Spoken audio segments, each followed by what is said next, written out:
Welcome to the Anonymous Andrew podcast. Life and the choices we make. The choices other people make. Why we choose to ignore the red flags. Red flags like gaslighting, cheating, addiction, mental illness, and much more. What role do they play in relationships? Follow me each week as we discuss these topics with anonymous guests and experts to hopefully become better humans, resulting in better choices. And like I say, been there, still doing that. Now on to the show. Welcome to Anonymous Andrew and Friends, and this is my first episode. This is a podcast about my life and yours. And what I mean by that is the things that I have gone through in my life are just, if you listen to the trailer, there are so many things that I have been, the cards that I've been dealt with, as the saying goes. Alcoholism, bipolar disorder. Now, of course, as I'm getting older, it's like I woke up one day and I was like, how did I get here? I have been just out of a relationship recently, a 2-year relationship where I was gaslit, cheated on, lied to, and I chose to ignore every detail, even though my gut and my intuition told me something was going on, and at times I did confront this person, and the explanations that I got were bizarre, but in a typical codependent fashion, I accepted them. In my mind, I did not want to lose this person, and I gave her the benefit of the doubt. What I think this episode should be about is the fallout from that type of relationship to the people around you. In this case, me. Specifically, I have several support groups. I belong to a 12-step program. I run a mood disorder support group, and I have some very close friends of mine. And then, of course, there's my family. And it just dawned on me, and I just spoke to somebody, I'll get to that in a moment, where I was told that for the past year, all I've been doing is calling my support network and complaining about my ex. And I think my last trailer, we called her Laura. I complained about Laura. And in the beginning, the complaints were met with a conversation. But it ultimately came to a point where they would just simply say to me, well, why are you putting up with that behavior? Why don't you walk away? Why don't you just leave? And I didn't have a good answer. Of course, the answer is today I was codependent, and I was afraid to be alone, and I was afraid that I would never find someone like her again, because besides the dark side of her, there was the bright side of her. She was charming and beautiful and generous, and buried in all of that, she was manipulative. And but let's go back to the friends and family. And I talked to so many people about this relationship, and it got to the point where I think I could hear their eyes rolling as I spoke to them. And I think one of the things I want to share with you is, if you get yourself involved in a situation that you should not be in, or your gut tells you to get out. It could be a relationship, could be a job, could be just a friendship. And you shouldn't be there, but you choose to stay. And then you go to your friends and family and you complain, and they tell you to leave, and you still choose to stay. It is through no fault of theirs that they no longer want to hear it anymore. And I received a call today from a family member. I'm going to leave all the details out. And this family member called me out on this. And that was because I went and visited that family member and their family, and my showing up there was received with very cold. It was very cold, and it confused me. And now the breakup happened 4 months ago, and I'm slowly rising above that now, and I'm beginning to really start to process what happened and begin to move on. The last 2 months have been difficult. I wanted her back. By the way, it's been a no contact breakup, just to let you know. There's been no contact. And so I went to visit my family this morning, and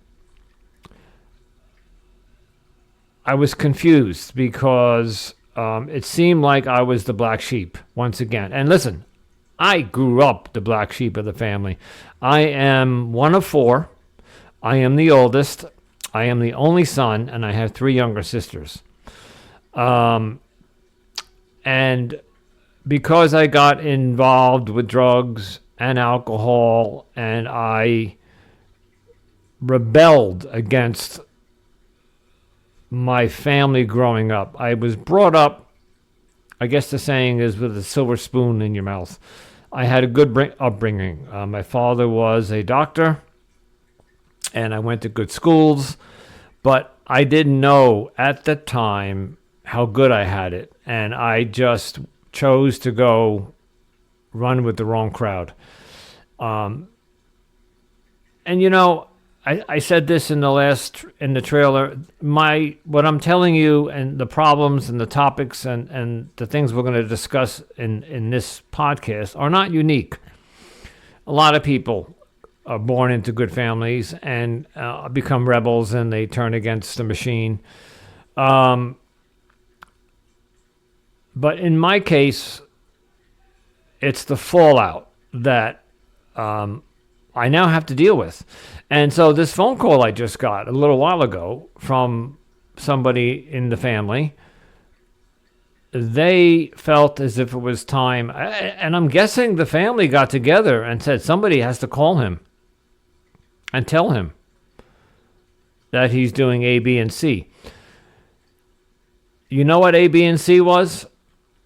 A, B, and C was, for the past 2 months, I would call various members of the family, and all I would do was complain about the breakup and what she did to me and the trauma I'm going through and the heartbreak. And these were the very same people who said to me a year ago, walk away. And during the process of not walking away and ignoring them, I didn't visit them during holidays, specifically things like Thanksgiving and Christmas, birthday parties. I have grandchildren, and this is going to sound horrible, but I actually missed last year 2 of my grandchildren's birthday. And And in the back of my mind, I knew about and around, like I knew the month and I knew the week. And I said, oh, it's so-and-so's birthday this week. And, oh, but I have plans this weekend with Laura. And you know what? I'll get an Amazon card and I'll mail it. And you know what? As horrible as that sounds, I didn't even do that. And so it is so important that if you're in a relationship, a situationship, that you are so immersed that you don't know what's going on around you, and you're ignoring the people that care about you, that love you, that support you, and you don't give them their time of day, they're going to come back. Well, for example, like they finally had it. They called me out on it today.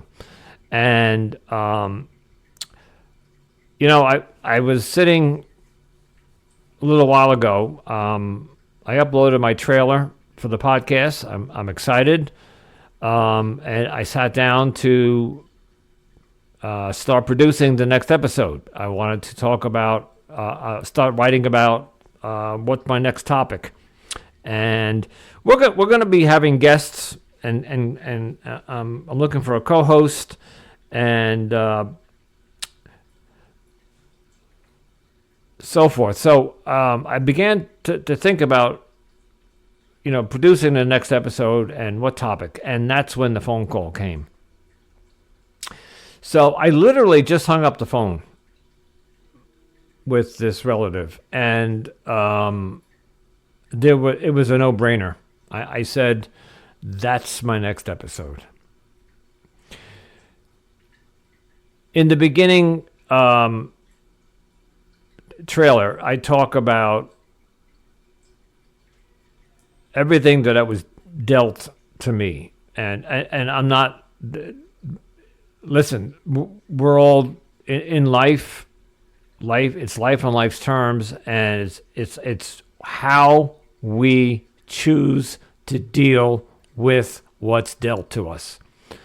I was dealt with alcoholism and drug addiction, and it destroyed, I'm 62, let's say the better part of a third, a little bit more of my life.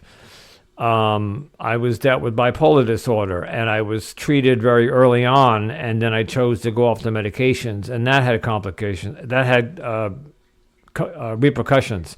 And so the point I'm getting at is that I had all these issues that there were solutions and resolutions and ways to deal with them. You know, this 12-step program that I go to, there are a lot of young individuals there. And I'm talking 20, 21, 24, 28. The 12-step program that I'm in, there's a lot of, what's the word? Stigma around it, that it's for old people. Or the older generation. They say, oh, I would never go to that because it's just a bunch of old men, or old women, and it's not. There's a whole young generation trying to get their life together early, and you know, at some point, I'll talk about my sobriety. I'm coming up on eight years sober. I didn't mention that in my trailer.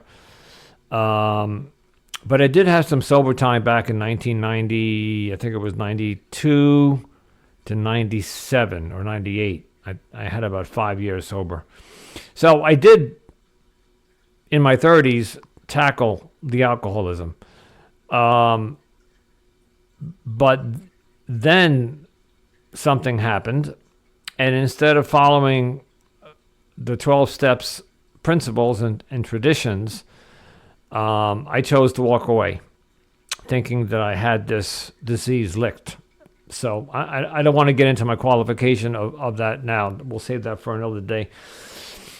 But I had 5 years sober, and I went back out, and I relapsed. And I stayed out for 18, 19 years.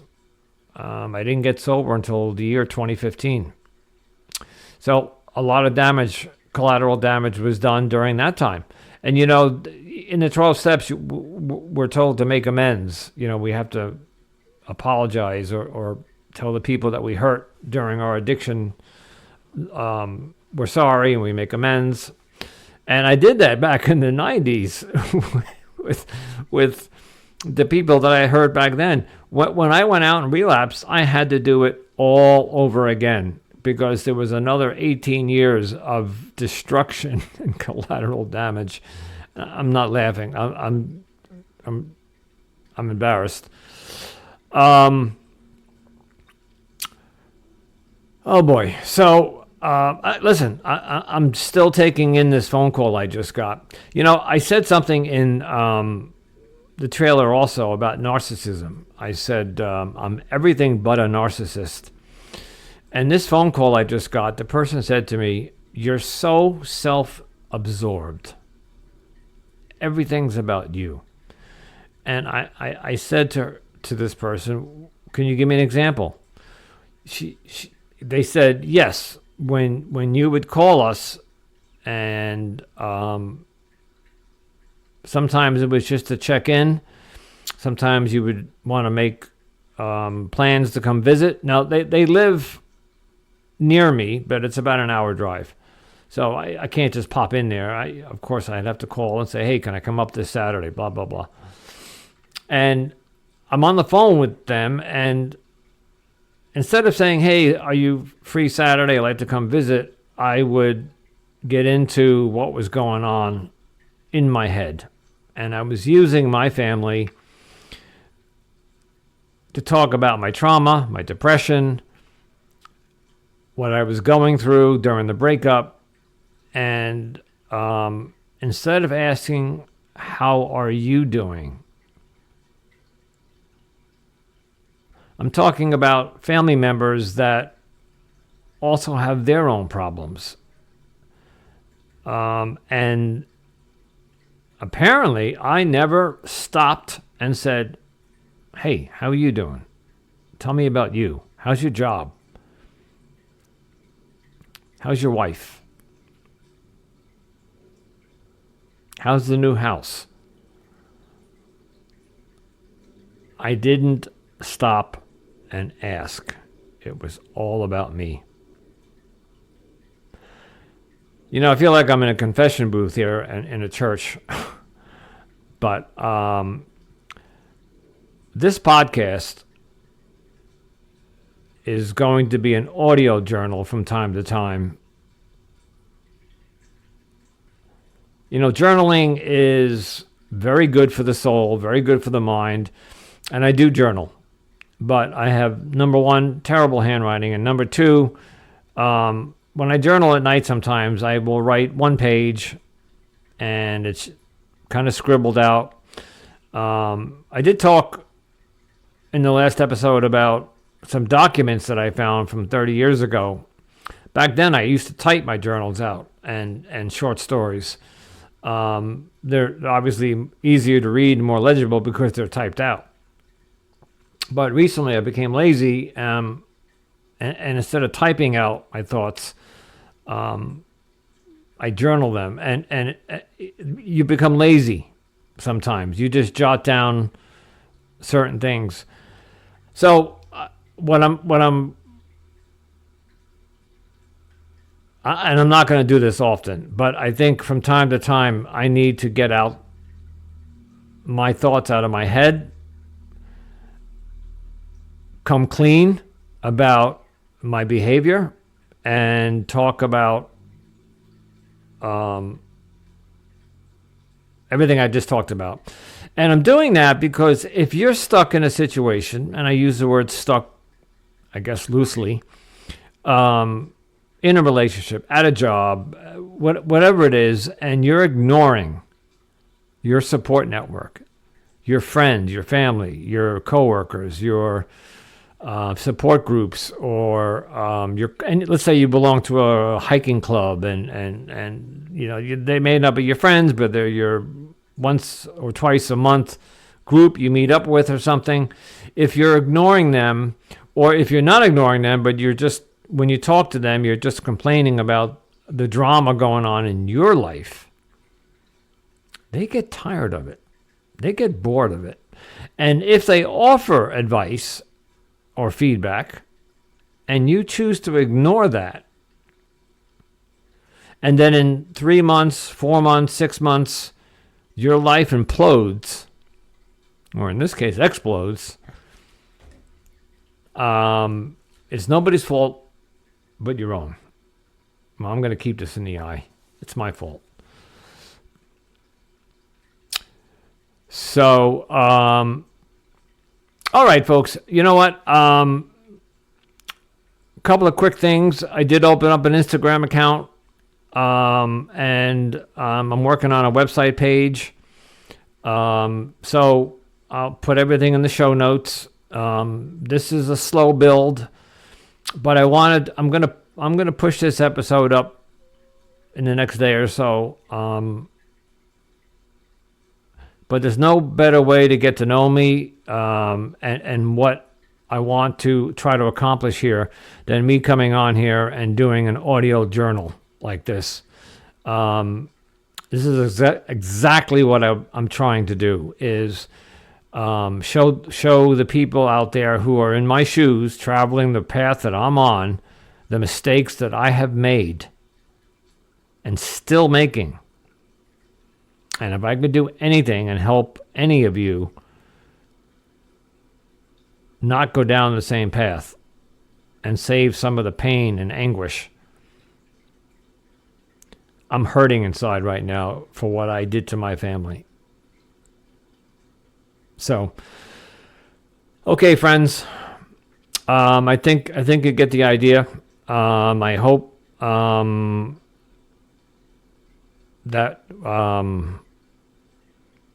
you got something out of this. Anyway, let's see. Anonymous Andrew here to say, listen, if it feels good, do it. But please, choose wisely. Until next time.